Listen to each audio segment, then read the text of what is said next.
First ever factory outlet Mukunda jewellery, KPHB, Kothapet, Khammam, Somajiguda, Hanamkonda.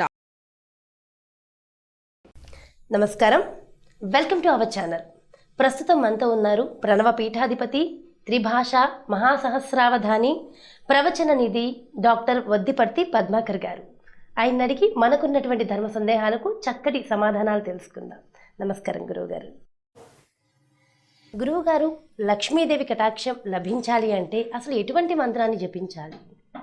లక్ష్మీం క్షీరసముద్రరాజతనయాం శ్రీరంగధామేశ్వరీం దాసీభూత సమస్తదేవవనితాం లోకైకదీపాంకురాం శ్రీమన్మందకటాక్షలబ్ధ విభవ బ్రహ్మేంద్ర గంగాధరాం త్వాం త్రైలోక్య కుటుంబినీం సరసిజాం వందే ముకుంద ప్రియాం అని నారాయణ ప్రియ అయిన లక్ష్మీదేవికి ముందుగా నమస్కారం చేసుకుందాం. శ్రీ మహాలక్ష్మికి కరుణ ఎక్కువ, అందుకే ఆవిడికి అవ్యాజ కరుణామూర్తి అని పేరు.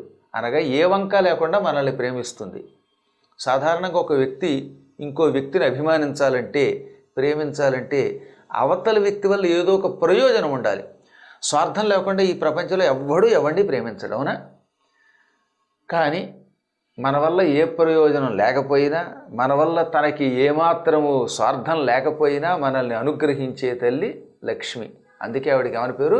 అవ్యాజ కరుణామూర్తి. స్వార్థము లేకుండా, ఏ ప్రయోజనము లేకుండా అనుగ్రహించే తల్లి అని పేరు. అటువంటి తల్లిని సులభముగా మన ఇంట్లోకి రప్పించుకోవాలంటే దానికి ఒక మార్గం ఉన్నది. ఎవరికి ఏది ఇష్టమో అది ఇస్తే వాడు మన ఇంట్లోకి వస్తారు. ఉదాహరణకు ఒక చంటిపిల్లాడు ఉన్నాడు, వాడికి బాగా చక్కెర పొంగల్ ఇష్టం అనుకోండి, చక్కెర పొంగల్ రోజు పెడుతున్నామంటే వాడు మన ఇంటికి వస్తాడు. ఈ రోజుల్లో చక్కెర పొంగల్ ఎవరు తింటున్నారులేండి, ఏ కేకో అదేదో థమ్సప్ ఇలాంటివి ఇస్తే అవి పుచ్చుకోవడానికి కొందరు వస్తారు. అలాగే మహాలక్ష్మీదేవికి కూడా ఒక అత్యంత ప్రీతిపాత్రమైన మంత్రం ఉన్నది. ఆ మంత్రం పేరు వ్యూహలక్ష్మి మహామంత్రం. ఒక రూకారములు ఊ రాసి కింద యావత్తు రాస్తే వ్యూ అవుతుంది. ఎందుకంటే వ్యూహాన్ని చదవలేక యోగలక్ష్మి అని కొందరు, మోగలక్ష్మి అని కొందరు ఈ మధ్యన రాస్తూ ఉంటే భాషాదోషాలు వినలేక కొంచెం బెంగ పెట్టుకుంటున్నాం. అందువల్ల మళ్ళీ స్పష్టంగా చెబుతున్నాం. యారాలావాల్లో వావు ఉంది కదా, ఆ వాకి కింద ఊకారం ఇవ్వండి, ఉత్తం ఇవ్వండి. ఆ ఊ కింద యావత్ ఇవ్వండి. వ్యూహ లక్ష్మి మహామంత్రం. ఈ మంత్రం అనుష్ఠానం చేసిన వాడు ఎటువంటి దౌర్భాగ్యుడైనా, దరిద్రుడైనా మహైశ్వర్య సంపన్నుడవుతాడు, సంపదలు పొందుతాడు. ఈ వ్యూహలక్ష్మి ఎక్కడ ఉంటుంది అంటే వెంకటేశ్వరుడి వక్షస్థలం మీద ఉంటుంది. శ్రీమన్నారాయణుడు వెంకటేశ్వరుడు అనే పేరుతో అవతరించాడనే విషయం అందరికీ తెలుసున్నదే కదా. వెంకటేశ్వరుడి యొక్క వక్షస్థలం మీద ఎడమ వైపున లక్ష్మీదేవి ఉంటుంది. ఇప్పటికి కూడా తిరుమలకు వెడితే, కొండ మీదకి వెడితే స్వామివారి విగ్రహం మీద సరిగ్గా వక్షస్థలం మీద లక్ష్మి కనపడుతుంది. ఆ లక్ష్మికి వ్యూహలక్ష్మి అని పేరు. ఇదేదో నేను నా సొంత పెత్తనంతో చెబుతున్నది కాదు. స్కాంద పురాణంలో వెంకటాచల మహాత్మ్యంలో చెప్పారు సుస్పష్టంగా, అమ్మవారికి వ్యూహలక్ష్మి అని పేరని. ఈ వ్యూహలక్ష్మి మంత్రాన్ని జపించిన వాళ్ళందరూ సంపదలు పొందారు. ఆ మంత్రం ఇప్పుడు నేను చెబుతాను 3 సార్లు. కాకపోతే గురువుల దగ్గరికి ముఖాముఖి వెళ్ళి ఈ మంత్రాన్ని తెలుసుకొని చేయటం వల్ల ఎక్కువ ఫలితం వస్తుంది. ఒకవేళ అందరూ గురువులను చూడడానికి వీలు లేకపోతే వీలున్నంత వరకు ఈ మంత్రాన్ని మాలాంటి గురువులు ఇలా టీవీల ద్వారా చెప్పినా శ్రద్ధగా విని చేసుకోవచ్చు, అభ్యంతరం లేదు. తప్పులు లేకుండా చేసుకోండి.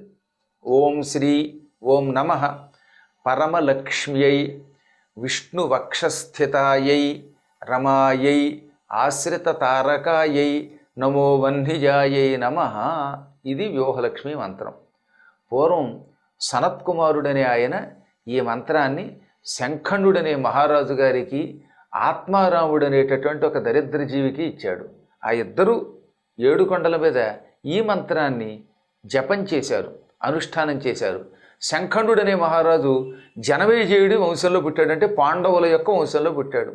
ఆయనకు ఒకసారి శత్రువుల వల్ల మొత్తం రాజ్యం అంతా పోతే ఆయన అదృష్టం బాగుండి 7 కొండలకు వెళ్ళడం, అక్కడ సనత్కుమారుడనే ఋషి దర్శనం ఇవ్వడం, ఇచ్చి ఈ మంత్రం ఇవ్వడం జరిగింది. దాంతో ఈ మంత్రాన్ని అనుష్ఠానం చేస్తే ఆయన రాజ్యం ఆయనకి తిరిగి వచ్చింది. ఆ తర్వాత మళ్ళీ ఆత్మారాముడు అని ఒక ఆయన ఉన్నాడు. ఆయన మహారాష్ట్రలో ఉండేవాడు, పరమదరిద్రం అనుభవించాడు. ఆయన ఆత్మహత్య చేసుకోవడానికి అడవికి వస్తే ఎవరు ఆత్మహత్య మహాపాపం అన్నారట. అందుకని అది విరమించుకొని ఎటుబడితే అటు నడిచాడు. ఆయన కూడా అదృష్టవశాత్తు స్వామి పుష్కరిణి దగ్గరకు వచ్చాడు. అక్కడ మళ్ళీ సనత్కుమారుడు దర్శనమిచ్చి ఈ మంత్రాన్ని ఉపదేశించగా ఈ మంత్రమును ఆయన స్వామి పుష్కరిణి దగ్గర చేశాడు. అంటే 7 కొండల మీద చేశాడు. ఈ మంత్రం ఇంటిలోనూ చేసుకోవచ్చు, లేదా దేవాలయంలో చేసుకోవచ్చు.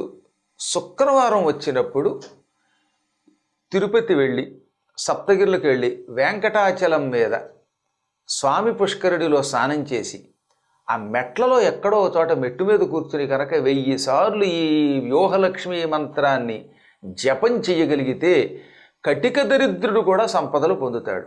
మరొక్కసారి ఆ మంత్రాన్ని చెబుతున్నాను. ఓం శ్రీ ఓం నమః పరమలక్ష్మ్యై విష్ణు వక్షస్థితాయై రమాయై ఆశ్రిత తారకాయై నమో వన్నిజాయై నమః. వ్యూహలక్ష్మి మహామంత్రం శుక్రవారం చేయటమే కాకుండా తొందరగా ఐశ్వర్యం పొందాలి అనుకున్న వాళ్ళు ఒక 40 రోజుల పాటు విడిచిపెట్టకుండా రోజు 1000 సార్లు చొప్పున ఎక్కడ మొదలుపెట్టారో అక్కడే చేయాలి. అలా 40 రోజులు విడిచిపెట్టకుండా చేస్తే కూడా చాలా గొప్ప సంపద పొందుతారు. కాకపోతే 40 రోజులు నియమం పెట్టుకు చేసేవాళ్ళు ఏం చేయాలి? ఉదాహరణకి ఇప్పుడు మీరు మీ ఇంట్లో మొదలుపెట్టారనుకుందాం, మళ్ళీ మీ ఇంట్లోనే 40 రోజులు చేయాలి. ఏ క్షేత్రంలో ఏ ఇంటిలో మొదలు పెడితే కొనసాగింపు ఆ 40 రోజులు అక్కడే చేయాలి. మరి గురువుగారు నాకు ఒక చిన్న సందేహం, మరి ఏదైనా ఒక పని ఏర్పడి బయటకు వెళ్ళారనుకోండి, మరి 40 రోజులు దీక్షలో మరి బయట చేయకూడదా? చేయటానికి లేదు. అందుకనే 40 రోజులు దీక్ష పెట్టుకుంటే మాత్రం 40 రోజులు ఇంట్లో చేయాలి. లేనప్పుడు శుక్రవారం దీక్ష పెట్టుకోవటమే. అలా శుక్రవారం దీక్ష పెట్టుకున్నారు అనుకోండి, కేవలం శుక్రవారం నాడే చేసుకుంటారు. అప్పుడు ఎక్కడున్నా శుక్రవారం వచ్చేలా చేసుకోండి. 1 శుక్రవారమా 9 శుక్రవారాలు అనేది మన యొక్క ఉద్యోగ ధర్మాన్ని బట్టి పెట్టుకోండి. 1 శుక్రవారం అయితే గ్యారంటీగా ఉండగలరు కదా ఎవడైనా ఒక ఇంట్లో. 9 శుక్రవారాలు పెట్టుకుంటే మాత్రం ఇంకా తిరుగులేని ఐశ్వర్యం వస్తుంది. మళ్ళీ నేను ఇందాక చెప్పినట్టుగా 9 శుక్రవారాలు నియమం పెట్టుకున్నవాడు 9 శుక్రవారాలు ఒకే చోట చేయాలి. ఎక్కడ చేయాలంటే అక్కడే. అలాంటప్పుడు మనకి కుదరకపోతే, అంటే క్యాంపులు ఎక్కువ ఉన్నటువంటి వాళ్ళు ఒకే శుక్రవారం పెట్టుకుని ఆ తర్వాత నియమం లేకుండా వీలున్నప్పుడల్లా చేసుకోవడం మంచిది. దీంతో పాటు వేరే నియమ నిబంధనలు ఏమైనా ఉంటాయా గురువుగారు?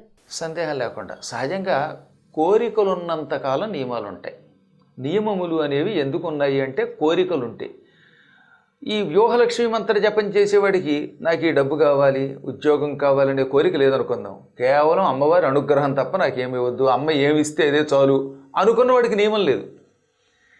కానీ ఈ కలియుగంలో అంత నిష్కామంగా జపం చేసేవాళ్ళు అరుదుగా ఉంటారు. ఉండరని ఇప్పుడు అనకూడదండో, మీలాంటి పుణ్యాత్ములు ఉంటే ఉండదు సందేహం లేకుండా. కానీ సహజంగా కోరిక లేకుండా ఎవడు ఉంటాడు? కోరిక ఉందా నియమం ఉంటుంది. కోరిక లేకపోతే అమ్మ అనుగ్రహమే చాలనుకున్న వాడికి నియమం లేదు. కోరికలతో అంటే సంపదలో ఉద్యోగమో లేక పదవో కావాలి అనుకున్న వాడికి నియమాలు ఉన్నాయి. అవేమిటి అంటే ఈ జపం చేస్తున్న కాలంలో తలకి స్నానం చేయాలి. ఆరోగ్యం సహకరిస్తే. అందరికీ ఆరోగ్యం సహకరించదు కదా. కొంతమందికి తలకి స్నానం చేస్తే ఒకటే తుమ్ములు వస్తాయి, జ్వరాలు వస్తాయి. వాళ్ళు మాత్రం తలకి చేయక్కర్లేదట, స్నానం చేస్తే చాలు. మర్త్యునకు నిజేచ్ఛచేయనగు రోగము పొందిన ఎప్పుడప్పనుల్ అని మార్కండేయ పురాణం చెబుతున్నది. మానవుడికి రోగం వచ్చినప్పుడు తన ఇష్టం వచ్చినట్టు చేసుకునే అధికారం భగవంతుడు ఇచ్చాడు. స్నానం కూడా చేయకుండానే జపం చేసుకోవచ్చట. ఇది రోగం వచ్చినప్పుడు. రోగం లేకపోతే మాత్రం నియమాలు పెట్టుకోండి. తర్వాత మరొక విషయం, నియమాల్లో తలారా స్నానం చేయడము, తర్వాత నేల మీద పడుకోవడం, బ్రహ్మచర్య నిష్ట పాటించడం, మాంసాహారం తినకుండా ఉండడం, ఇవి చాలా మంచివి. ఇలా చేసినట్టయితే అప్పుడు వాడికి దుష్ప్రయోజనాలు కాకుండా కోరికలతో అంటే సంపదలో ఉద్యోగమో లేక పదవో కావాలి అనుకున్న వాడికి నియమాలు ఉన్నాయి. అవేమిటి అంటే ఈ జపం చేస్తున్న కాలంలో తలకి స్నానం చేయాలి. ఆరోగ్యం సహకరిస్తే. అందరికీ ఆరోగ్యం సహకరించదు కదా. కొంతమందికి తలకి స్నానం చేస్తే ఒకటే తుమ్ములు వస్తాయి, జ్వరాలు వస్తాయి. వాళ్ళు మాత్రం తలకి చేయక్కర్లేదట, స్నానం చేస్తే చాలు. మర్త్యునకు నిజేచ్ఛచేయనగు రోగము పొందిన ఎప్పుడప్పనుల్ అని మార్కండేయ పురాణం చెబుతున్నది. మానవుడికి రోగం వచ్చినప్పుడు తన ఇష్టం వచ్చినట్టు చేసుకునే అధికారం భగవంతుడు ఇచ్చాడు. స్నానం కూడా చేయకుండానే జపం చేసుకోవచ్చట. ఇది రోగం వచ్చినప్పుడు.